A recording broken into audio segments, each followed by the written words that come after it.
dynasty or Mughal rule reached to a point where it reached to the Mughal dynasty reached to its zenith. It was a pinnacle of Mughal dynasty at that time.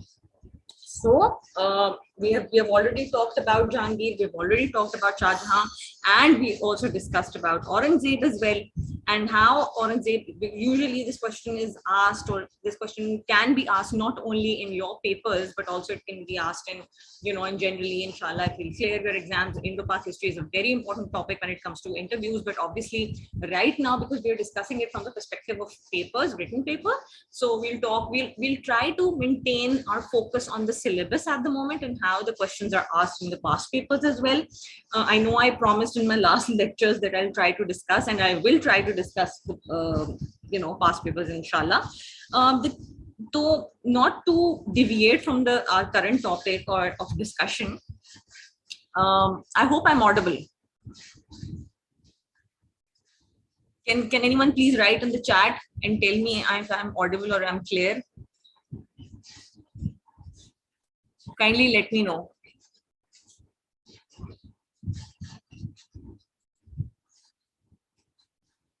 Okay, good.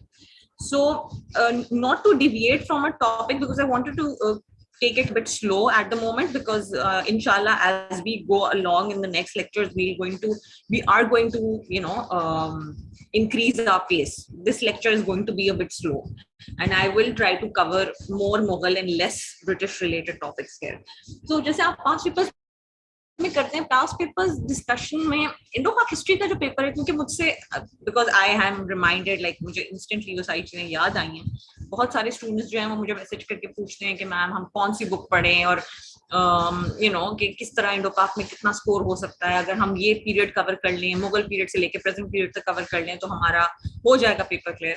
I would not suggest you to skip any particular period, especially all those that are mentioned in your syllabus. Indo Pak history is not that difficult. It is a very interesting subject. If you take interest, if you draw links between periods, if you understand the ground realities, sometimes it's not very difficult to understand what was happening if you're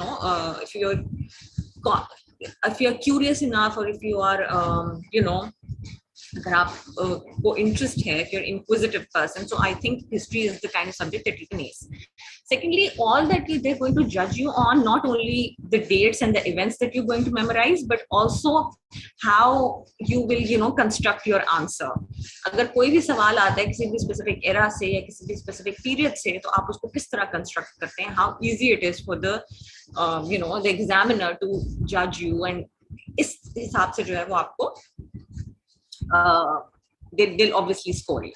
So khair, coming back to our topic, what we were discussing, we've already discussed about Akbar, we've already discussed about Jahangir.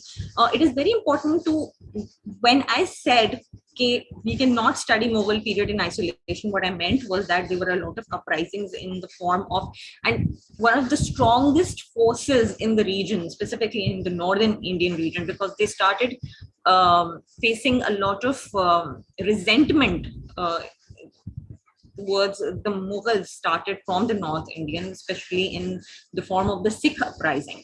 And जो ये सबसे पहले जिस period में ये हुआ था, that was, we know that it was in the period of Jahangir, and he was the one who went, he was basically one of those people who was responsible in, who brought Sikh and Mughals face to face. And obviously the tensions between both of these entities, both of these, the Mughal dynasty and the Sikhs, they came face to face later on as well, in the form of Shah Jahan as well, in Shah Jahan's period.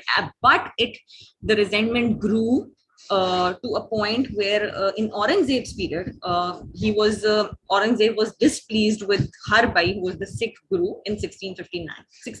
From 1658 and 1661, there was this growing resentment.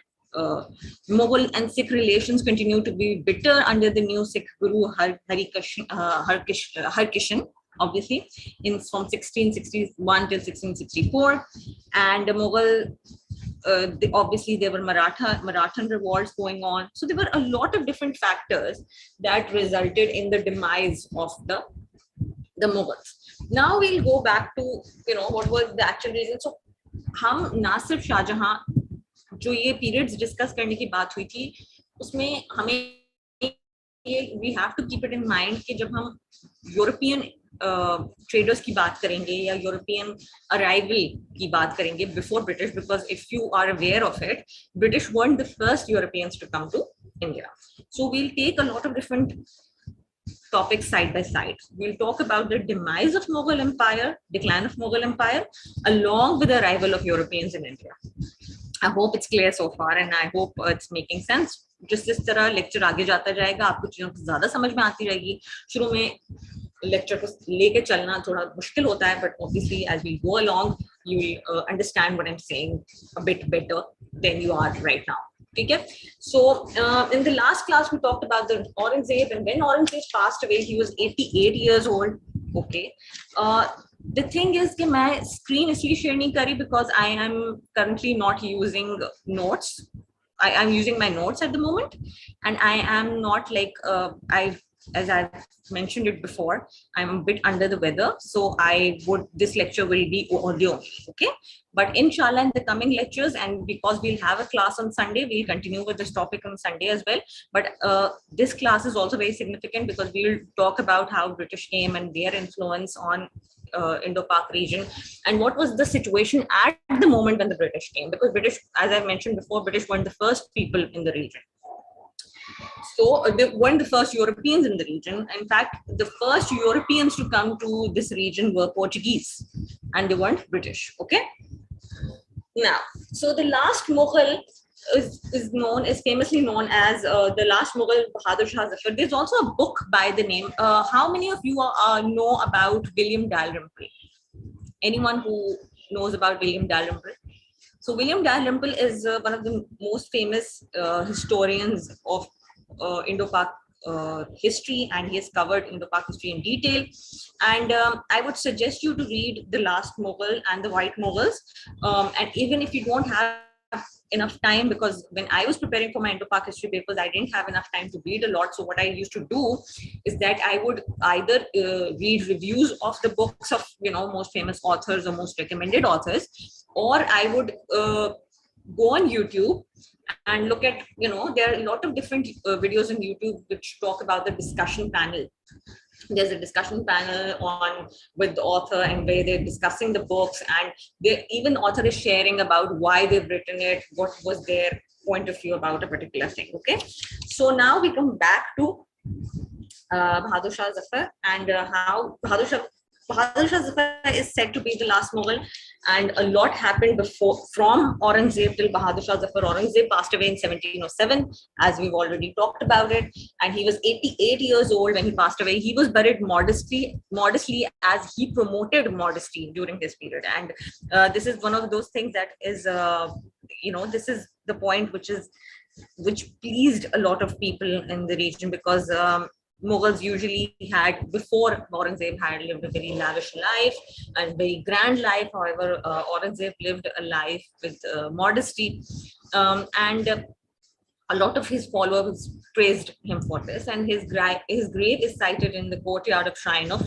Sheikh Burhanuddin Ghaib, and he had an open grave. So during, most of his successors were kept away from the rule at that time, and he had 17 legal successors to the throne, and Prince Muazzam, who was the son of Aurangzeb, killed his brother Azam Shah. There was another war of succession like we have seen during Shah Jahan's period, when Shah Jahan was imprisoned by his son Aurangzeb, and because Aurangzeb was scared when he felt threatened from his own sons, so he kept them away from the court for this particular reason. And we've also seen during Jahangir's period how Jahangir went against Akbar, and how Jahangir's sons went against him, and how there was a war, not war of succession, but there was a lot of politics in the court when it comes to during the period of Shah Jahan, whose name was Khurram, and there was a clash between Khurram and Shahryar, and how Noor Jahan wanted Shahryar to be the next king, but or Shah Jahan or Khurram was the one who succeeded. Okay, so the last Mughal was Bahadur Shah Zafar. He was the last in the lineage of Mughal emperors for over 300 years. There were 17 rulers, by the way, from 1707 till 1857. There were, but none of them were capable enough. There were a lot of different rulers during this period, but this period is famous for uprisings all over this region. We know that Nizamul Mulk also separated the Deccan region. The Deccan was became an independent entity during this period, obviously, as it followed. So a lot was happening during Aurangzeb's period that led to the decline, the beginning of the end. We know that during Aurangzeb's period, the Yusufzai rebel happened in Sawat, Hazara, and Attock region. Then during Aurangzeb's period, the Jat uprising happened. During Aurangzeb's period, the Khataks of Peshawar, Kohat, and Bannu rebelled against Mughals. So there was a lot going on during that period. From 1675 till 1708, Sikhs who already had resentment against Mughals, they had anti-Mughal resistance was under Guru Gobind Singh. Guru Gobind Singh is probably one of the most famous figures in the Sikh history, and he was the one who introduced the 5 Ks of the Sikh religion, which is Kesh, Kirpan, Kada, Kanga, and Kacha. Okay, so Mughal forces, but obviously Aurangzeb was constantly at war. Meanwhile, during the end of the Aurangzeb period, we know there was the Child's War, where Mughals defeated EIC or EIC, which we're going to discuss in detail later on when we're going to talk about the East India Company. And Marathan Revolt was also there. Marathan Revolt continued, and under different rulers, different Marathan rulers. And after the death of Aurangzeb, obviously there was chaos, and none of his predecessors were as strong as he was. The reason why, or although Aurangzeb is said to be also said to be one of the great Mughal rulers, but why couldn't he save the Mughal dynasty? The reason was that the Mughal dynasty Mughal empire was way too big to be governed. So there were many reasons for decline of Mughal empire. If you would want to jot it down a bit, or if the first point obviously will be Aurangzeb's death is the reason for the decline, and it is said to be the beginning of an end, which makes sense. However, the decline started way before Aurangzeb's death itself. Because if Aurangzeb wouldn't have died, still Mughal empire was destined to fail, to meet an end, because every empire has an age. It is famously said, I don't exactly remember who said it, but it's a very famous quote, or it's a saying that each empire has almost the average age of any empire is almost 250 years. So for Mughal empire to last as long as it did, it made sense that it lasted for almost 300 years. And by the end of it, the last century, if you say that, the Mughal empire was constantly facing revolts. There were constantly uprisings, and there were many independent states. There were formation of many independent states. We already know that many South Indian states and the many states in the East were against Mughals, and there were constantly uprisings. Even at the peak of Mughal era, that was what we would call during Jahangir's era or Shah Jahan's era. So अगर मैं point wise अब मैं जितनी explanation हो गई है, I hope you all are clear and you are not confused about anything. And if there's any confusion regarding this, you can ask me in the chat, or you can ask me later on. You can write your answer. Inshallah, in the next class, I would request the admin to open the mics so that we could make the class more interactive, and the video will be available. There will be screen sharing as well. If I'll make PowerPoint slides, which I don't really like making it, because I did make in one of the lectures and I didn't enjoy it. I feel like it is less interactive, and it feels like I can't interact with the class in that way. So that is the only reason why I don't make slides. Okay, now coming back to the points, the decline of Mughal empire. The first was Aurangzeb's death. We've already talked about it. We also talked about how huge the empire became and how it almost became ungovernable. There were way too many different, they have always been way too many entities. There have always been many ethnicities living in this region, and it was the fact that none of the empires in the history could actually rule over the entire subcontinent. It is extremely difficult to rule over the subcontinent in its entirety, the 4 million square kilometers, as we mentioned before. But Mughals did it for a certain period of time, and even in that particular period of time, they were constantly fighting the revolts. So this was one of the main reasons decline of Mughal Empire. ठीक है.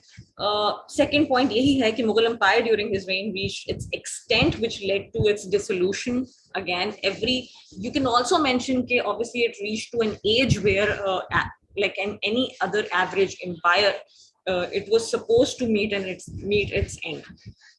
And also number 3, the fiscal and military standards were declined. So military capabilities, we all know when we were talking about, when we were discussing Akbar's period and how he established the military establishment during Akbar's period, and the administration of military establishment during his period was exemplary to an extent that it was not only followed by his predecessors, but also it was followed, it became a standard for the British who ruled for the next 200 years. Then the security and the luxury costs increased. So although Aurangzeb focused on cutting the cost and he lived modestly, but because the empire was so huge and there were so many structures, architecture, buildings. We have talked about during Shah Jahan's period, there were his Takht-e-Taus, which was excuse me.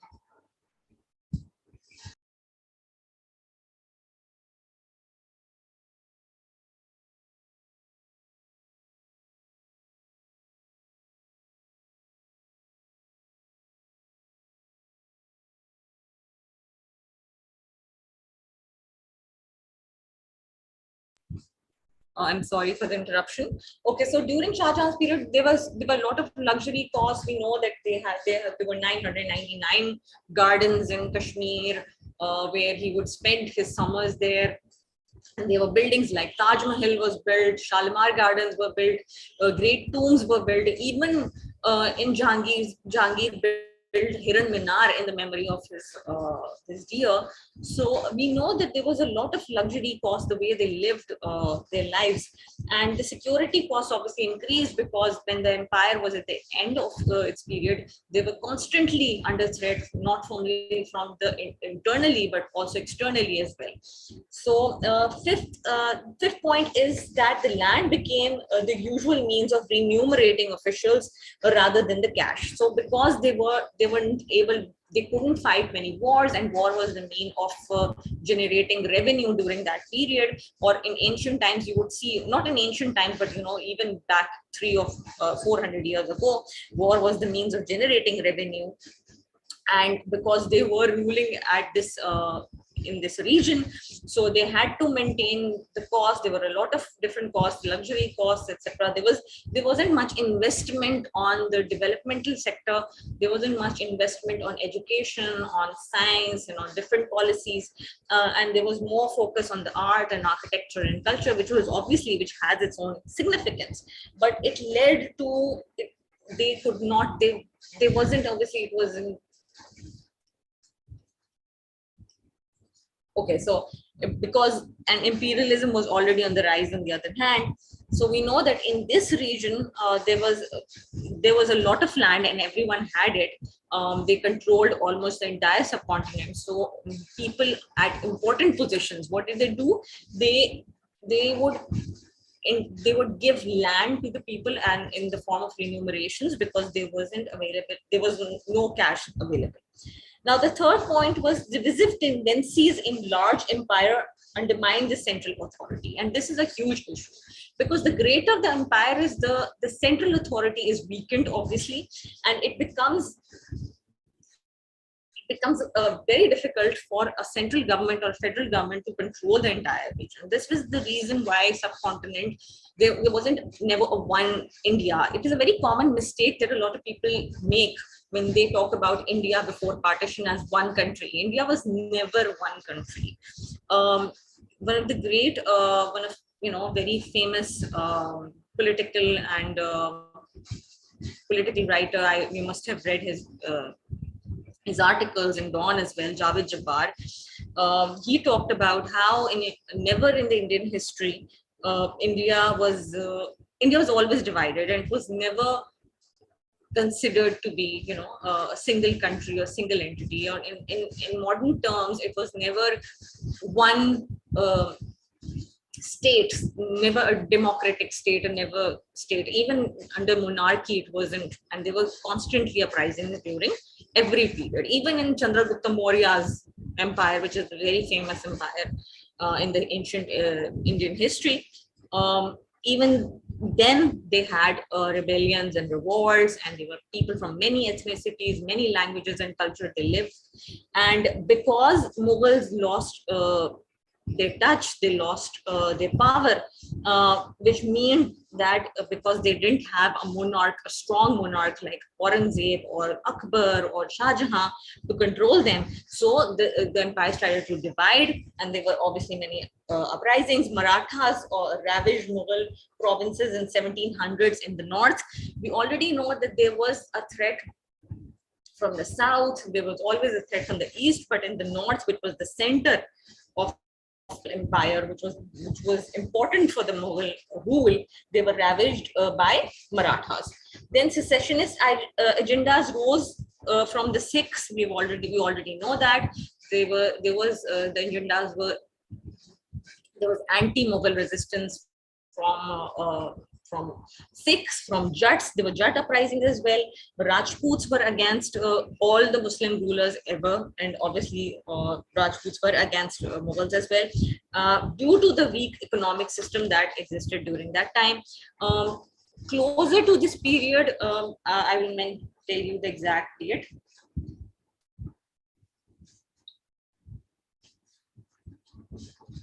Okay.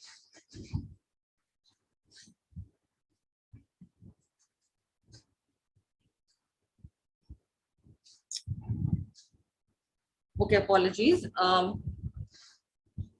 So closer to this period, to the end of Mughal period, there was Nadir Shah became the Shahanshah of Iran in 1736.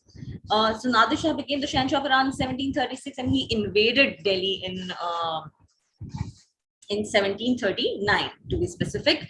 And during this period, Nadir Shah massacred almost 30,000 people in Delhi. And a few years before that, Nizamul Mulk declared himself to be independent ruler of Hyderabad, and he became the first Nizam of Hyderabad. A lot of people must be aware of it, that Hyderabad as a state had Nizams. Nizams were the rulers. All the rulers of Hyderabad were called Nizams. Okay. Then Nadir defeated the Mughal Emperor Shah at the Battle of Karnal and occupied Balochistan. Rohillas became independent of Mughals in mid 18th century. Then there was Jat uprising in 18th century. Then simultaneously, Durrani kingdom, which was also a very significant kingdom, Khan kingdom, was established in 1747 by Ahmad Shah Abdali, who conquered all the present-day Afghanistan and Pakistan. And he also defeated Marathas in the Battle of Panipat in 1761.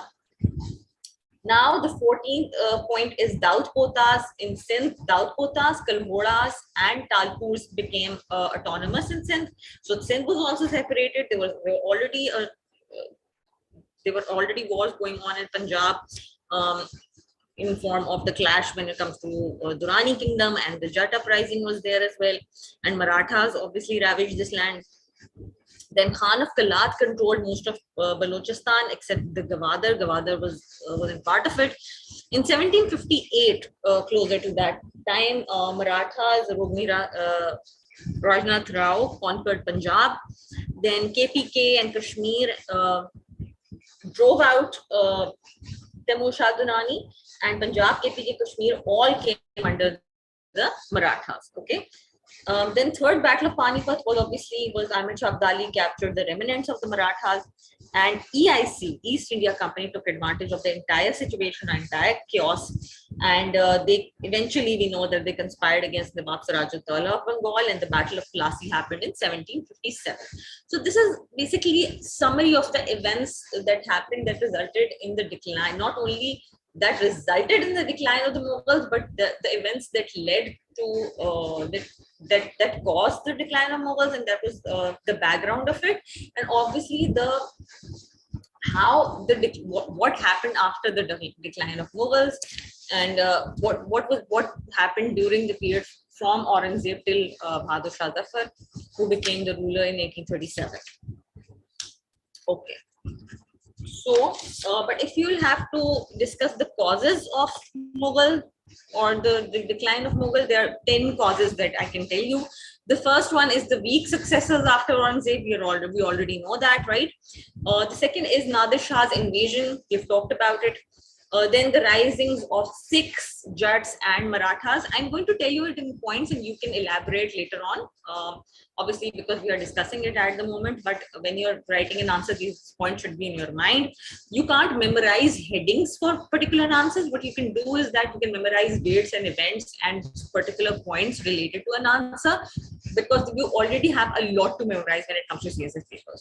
So you can't memorize the questions and answers the way they're supposed to be. What you can do is that you can memorize the main dates and events, and I'll try to be as chronological and as sequenced as possible, but because there were so many things happening at the same time, it might get confusing. So please stick with me, and if there's any confusion or if there's something that I'm missing, please let me know as well in the chat, anyone who is online at the moment, and even later on the YouTube channel you can comment, because the sharing will because the recording will be shared there. So we've discussed the 4 points. We've discussed about the weak successors after Aurangzeb, Nadir Shah's invasion, rise of the Sikhs, Jats, and Marathas, and obviously British ascending in India. Then there was obviously the revolt of Marathas and the Sikhs, we know that, and the outdated and ill-equipped army. So the army became outdated and ill-equipped because there was a lack of finances and financial investment in the wars, and because there was lack of strong leadership that invested in the army, and most of the invaders were far well equipped as compared to the local soldiers. Then there was rising religious intolerance among people. Because the Indian subcontinent at that moment became far more divisive than it was during the Mughal period or the peak Mughal period.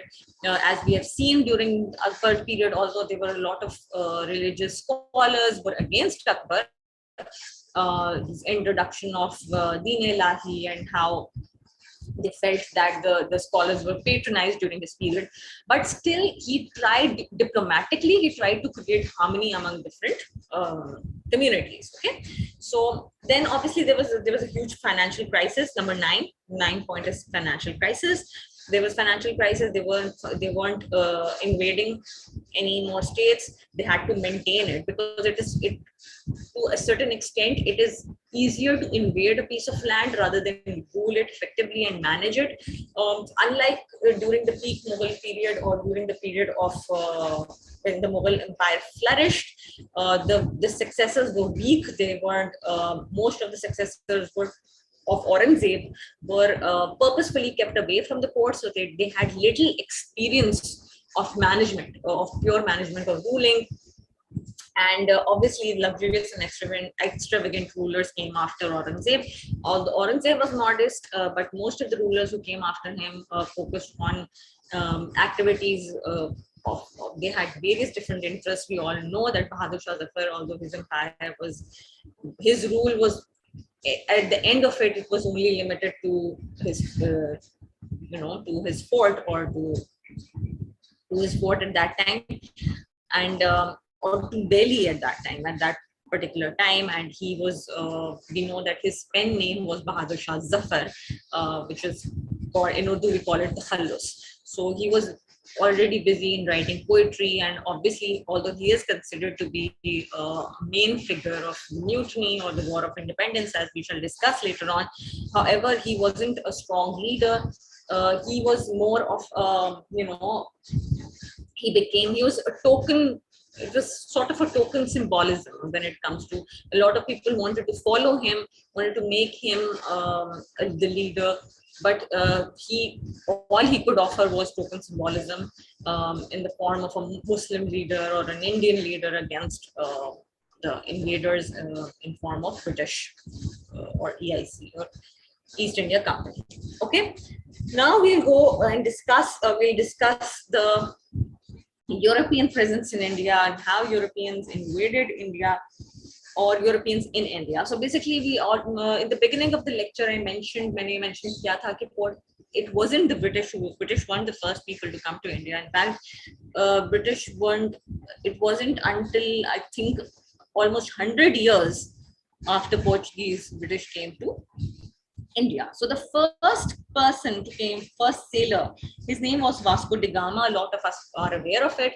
So the first, it's not necessarily, it's not very significant to the syllabus, because we will talk about the British arrival, and usually in the books you'll read more about the British arrival, but it's just one of those things that you must know. You must know about the Portuguese presence in India, and their influence in the region, and how they were the first one. They paved the path for the other European nations to venture towards east, as a subcontinent wasn't the only place where imperialism flourished, and as I was very recently listening to a discussion about imperialism, which included, the panel included William Dalrymple, and one of the panelists was also a historian. I'm forgetting his name. I'm sorry. But he mentioned, he's also a British historian, and he mentioned how imperialism cannot be studied from the perspective of colonies and colonizers both. It was a global phenomena. So when we talk about imperialists, or we talk about the colonizers or colonialism or this period, we can't only study it from the perspective of the colonizing countries, but also we have to study it from the perspective of or the colonies, but we have to see it as a global phenomena. And there were various different reasons why the age of discovery led to colonization, and how it affected the British economy, and how it affected the British rule, and what were the reasons which led to the British leaving India eventually, after a couple of 100 years, and how slowly and gradually they established their rule, how they built the empire, because it didn't happen in a day. Okay, so it took a lot of time. I really hope that we could have more people in the class so that it could be more interactive, but it's fine because the lectures will be available, the recording will be available online, and inshallah I'm expecting more people in the class in the live session on Sunday. So yes, so the first person, not to deviate from the main topic, the first person that came, the Portuguese sailor Vasco da Gama, arrived at Calcutta on the Malabar coast of India in 1498. In 1500, second Portuguese mission under Cabral arrived at India. Portuguese relation with Calicut plummet, but with Cochin and Cananore are friendly during this period. Calcutta, Calicut as it's known, as it's called, because Calcutta, we know that it was a port city, and we are aware that the British or all the European influence was initially in the coastal areas, because that was where they started trading. Most of the Europeans visited India as traders, as we are also aware about the East India Company as well. Now in 1502, Da Gama comes to India for the second time, and he sets up a factory at Cananore. He has to face off with the Raja of Calcutta, and Calcutta is bombarded by Portuguese ships. So this time they came face to face, and there was resentment shown from the Calcutta, the Raja of Calcutta, and obviously Calcutta is bombarded by the Portuguese ships in 1502. From 1502 to 1505, Cananore, Calcutta, and Cochin emerge as significant Portuguese trading centers in India. They emerge as trading centers, and then we move forward. In 1503, the fort of Kochi is given to the Portuguese, and then it is Fort of Kochi is renamed as Fort Manuel, the first European fortress in India. So the first European fortress in India was Fort Manuel, and it was named from Fort of Kochi to Fort Manuel in 1503. Then in 1505, Francisco de Almeida is appointed as the first governor of Portuguese India. So the Portuguese India was officially established in this region. We know that there's a huge influence of, there's still influence, and we can see the remains of the Portuguese Empire or the Portuguese rule in Goa in India as well. Now, we know in 1524, Vasco da Gama became the sixth governor of the Portuguese India. He wasn't the first one. In 1524, and it was the same year he died. 2 years after that, in 1526, Portuguese captured Mangalore, which is also a southern Indian state. And the capital of Portuguese India shifted to Goa in 1530. And from 1530 till 1961, Goa remained under the influence of it remained under the rule of the Portuguese. Way after Pakistan and India became two separate countries, and almost two decades later, they got the independence from the Portuguese. And then we know that afterwards, the Dutch arrived in this region in Madras, and the East Indian Company was officially established in 1599.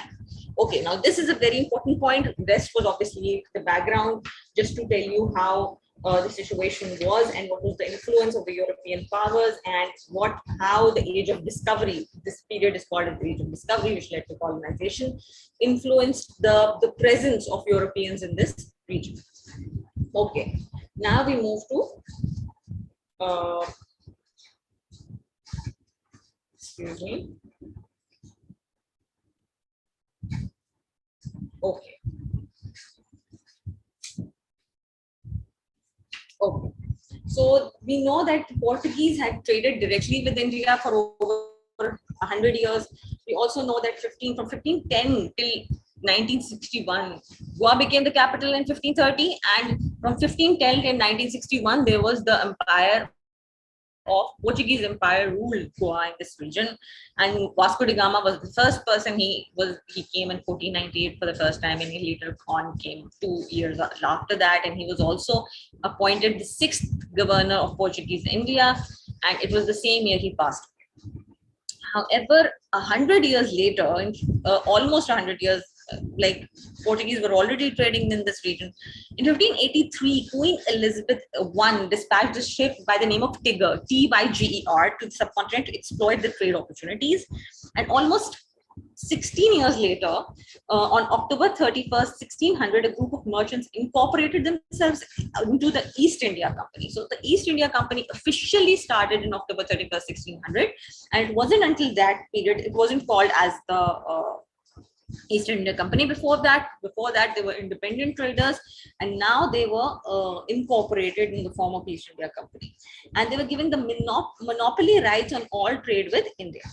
The company's first ship. So the first ship that was dispatched by the name of Tigger, and to the subcontinent by Elizabeth I in 1583. The first EIC ship was by the name of Hector. सवाल जो है आपके MCQs में आ सकते हैं, तो इसलिए it's very important to remember these names. Under the captaincy of William Hawkins. Who was the captain? William Hawkins was the captain, and that arrived at the port of Surat in 1608.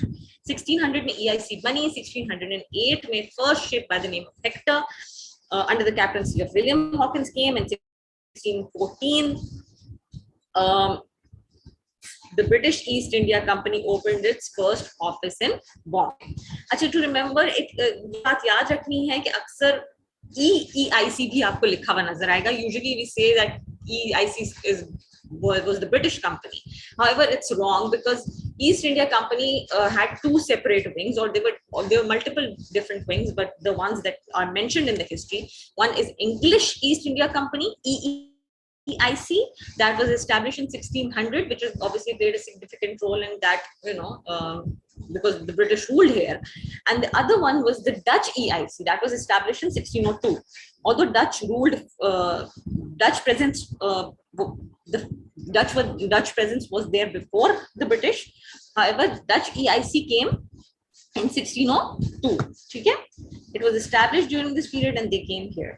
तो सबसे पहले हमें Portuguese presence नजर आई, फिर उसके बाद Dutch presence नजर आई EIC की सूरत में, और 1608 was the period when the EEIC, that is the English East India Company, came to this region. I hope I'm clear so far. All of you who are attending this class live, session live, I hope it is clear so far. Now, this was the period when the Mughal Empire was obviously at the height of its splendor in the 18th, 17th century. Ye just time was at the height because it was the period of Shah Jahan, and then it gradually went to, it transitioned into the Aurangzeb period, which was different from the Shah Jahan's period. We've already talked about it. Shah Jahan's period focused more on the splendor, it focused more on the extravagant architecture that was made. The Mughal Empire was at its pinnacle during its period, but it was slowly heading towards a decline. And we've already talked about it, why it was heading towards a decline in extreme, like in detail. That we invested the entire hour on how Mughal Empire declined and what were the main basic reasons for it decline. There are a lot of different reasons. If we go into detail about each uprising, each revolt, with each specific community, we can go on and on about the Mughal, the decline of the Mughal Empire during this period. However, we are going to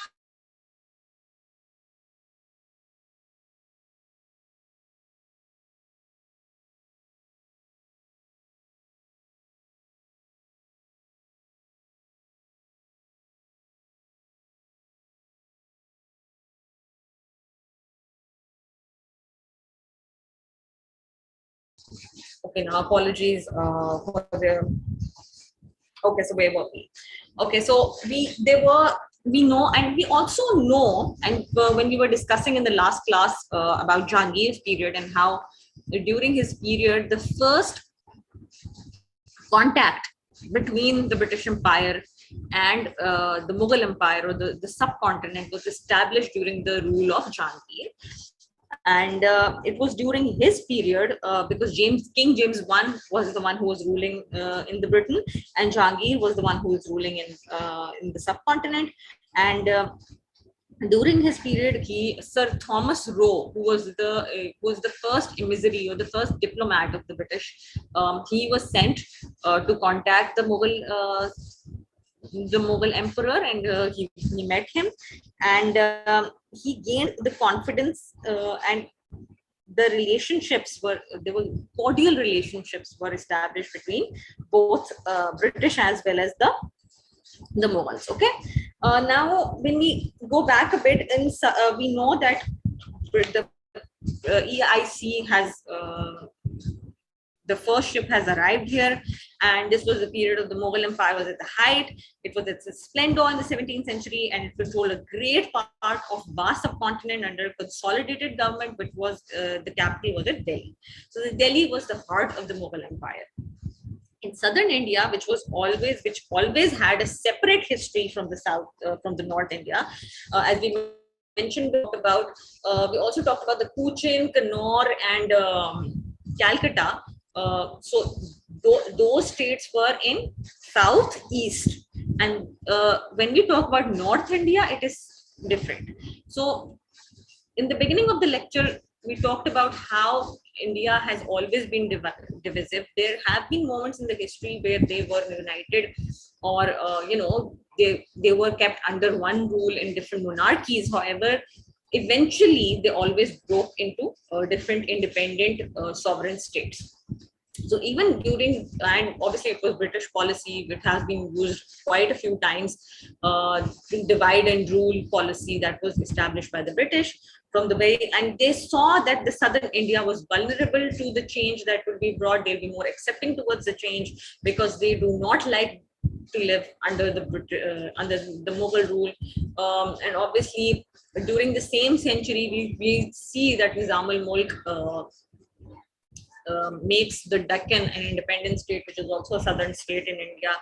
So southern India ka alag jo tha wo nizam tha, which was very different from the North India. Okay, there were 3 minor Muslim states, while on the southeast coast there were a number of small Hindu principalities during this period. So from a humble beginning, the East India Company's trade and commerce soon began to multiply, and the company established several trading posts in the various parts of the India. So the first three major cities that had a huge impact, they had a huge influence was Bombay, Madras, and Calcutta. And all three of them were the coastal states. So they covered Bombay and Madras and Calcutta. Okay. So in 1615, when Sir Thomas Roe was reached the court of the Mughal Emperor Jahangir, he was the first person to do so.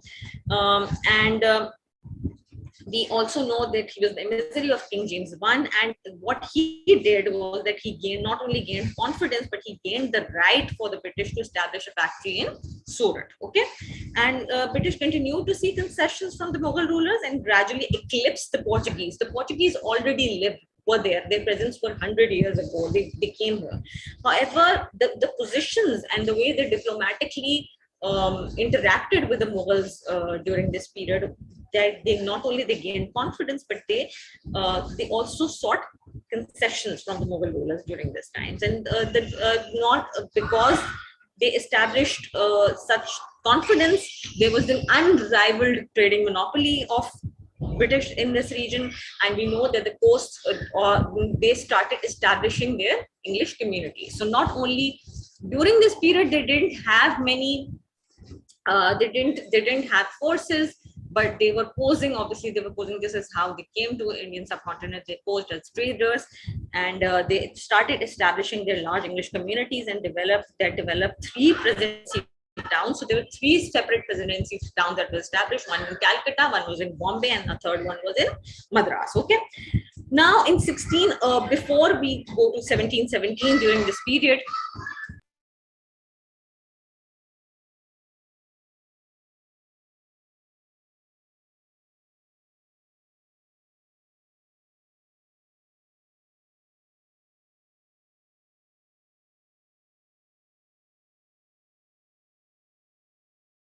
apologies for the interruption. So, okay, so before this period in 1651, the governor of Bengal allowed EIC to establish its factories there. We already know that Bengal played a significant role during this period, and if it wasn't for the Battle of Plassey that was fought, the Battle of Baksha and Battle of Plassey, that was the two major battles that were fought in this region. If it wasn't for those two battles, the history would have been completely different in this region. Okay, now we reel back a bit, and we know that in 1698, Fort William was made in this region in Bengal, and before that, in 1664, there was the French EIC established its rule. It is important to discuss about the French East India Company because they were part of two Carnatic wars that were fought where the Mughal and the French allied against the British. Okay, now in 1717, the company achieved its hitherto most notable success when it received a royal diktat. So it received a royal diktat from the Mughal emperor, exempting the company from the payment of custom duties in Bengal. So they had already established, the EIC took the official diktat from the Mughals because they had sought the concessions from them. Then obviously the royal diktats meant that they didn't have to pay any custom duties. And in violation of a trade agreement, there was already a trade agreement with the Nawab of Bengal. The British started reinforcing the Fort William. So they were allowed to make the Fort William in this region. However, they were not allowed to reinforce it. By reinforcing means they were not allowed to fortify it. They were not allowed to bring weapons inside. However, they said that they felt threatened, and all the weapons that was present in Fort William was there just to protect themselves or their goods that were there against any sort of external or internal threat in the region. Okay, so this eventually led to the clash between the British and the son of Nawab of Bengal, Siraj-ud-Daulah, who opposed the British violation and reinforcement of Fort William. Obviously, this was a very important point in the history, and owing to the treachery of his uncle's name was Mir Jafar. It is mentioned quite a few times in the history. Nawab Siraj-ud-Daulah eventually was defeated in the Battle of Plassey in 1757. So although the British had earlier ruled in the factory areas, but it was the beginning of the British rule that is often dated from the Battle of Plassey. So there were 100 years in the middle from Battle of Plassey to the War of Independence. However, Battle of the Plassey was the beginning point, was the point where they slowly and gradually they did not After Battle of Plassey, things changed and the image of East India Company changed. They became less defensive and more aggressive in their policies. Their policies were very openly manipulative towards the locals. They tried to, they started ruling in the name of the East India Company. It wasn't until the War of Independence that the rule of the Queen was established under the Great Britain. However, their policies became far more aggressive. They became far more open about their scheme to rule or to establish rule or to colonize India. Okay. Now we know that soon after Battle of Plassey, Lord Clive victory was consolidated in 1764 at the Battle of Baksha in Bihar, where the Emperor Shah Alam II was defeated. This is also a very famous battle, Battle of Baksha in 1765. And as a result of it, Shah Alam was coerced to appoint the company to be Diwan, that is the collector of revenue in three major areas. One was Bihar, the other was Bengal, and the third was Odisha. And they thus became the supreme but not the titular power in much of the Ganges Valley, and the company agents continued to trade on terms of which were highly favorable to them. So because they maintained control as a result of these two wars, they started maintaining control in these regions. They started to collect revenue on the behalf of the company, and they continue to trade not only with the locals or in this region on the terms that were highly favorable to them. Okay. So usually our sessions are 1.5 hours long, but today I'll try to end this session here, inshallah, and we'll continue with the next session on Sunday. Apologies for any confusion in this lecture so far. This lecture will be available for every one of you on the YouTube. And for any sort of confusion so far that you have, we'll discuss about the British invasion and the influence of East India Company in detail in the coming classes.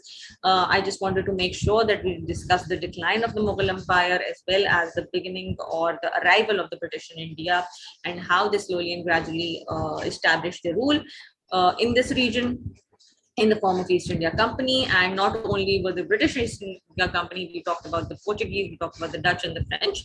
And inshallah, in the coming classes, we're going to discuss in detail. We are also going to go back to all of these topics that we discussed in this class.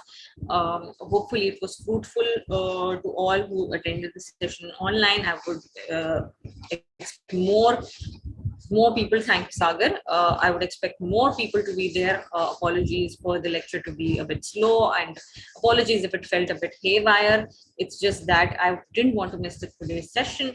And inshallah, on Sunday, we'll join again for the next session. And we're going to discuss in detail about the British involvement, and I'll try to incorporate as much of the references, specifically when it comes to writings of William Dalrymple and his books. And do not miss that lecture, and I would request most to all of you to attend that lecture, that session live, so that it could become more interactive. And the more the sessions are interactive, the more it is easier to conduct for me, and it will be eventually it is going to be far more fruitful for you as well. So I'll inshallah in the next session we'll discuss all of this in detail. Okay, take care. I'm ending the session right now. Okay, Allah Hafiz.